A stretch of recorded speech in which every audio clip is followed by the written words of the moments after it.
qui je pouvais inviter pour lui faire vraiment plaisir.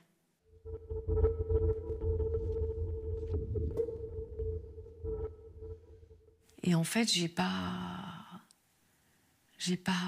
réussi. C'est important, ce lien. Même s'il ne se fait pas avec d'autres, eh bien, nous, quand on a réussi à le créer, c'est forcément exceptionnel. Voilà. Donc, oui, c'est vital, je pense. Et malheureusement, il y a plein de gens qui n'ont pas réussi à créer ce lien et sont toutes plus là. Les personnes qui ont peur de s'attacher à l'âge adulte ont souvent associé la proximité avec des attentes dans l'enfance. Et elles se sentent mal quand elles révèlent leur monde intérieur de manière authentique. Et aujourd'hui, qu'est-ce qui se passe ?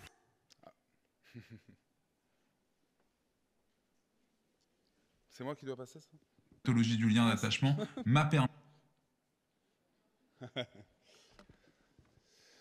Bon, on me demande de conclure, donc je vais faire une conclusion assez rapide. Voilà, je voulais, par l'ensemble de cette présentation, d'une certaine manière, où j'ai essayé de balayer un maximum de champs. Je sais que les assises, les 3 jours que vous allez avoir vont balayer, je pense, ces questions notamment de conséquences psychotraumatiques et bien plus. Et je voulais donc par ces mots-là vous en renvoyer aussi également à l'ensemble des préconisations qui sont faites au niveau de la Civis. Ce sont certes des préconisations faites pour le gouvernement, mais je suis convaincu d'une certaine manière que ces préconisations, vous pouvez vous-même vous en imprégner pour faire bouger les choses à votre niveau. Voilà, je vous remercie infiniment, je vous souhaite de bonnes assises.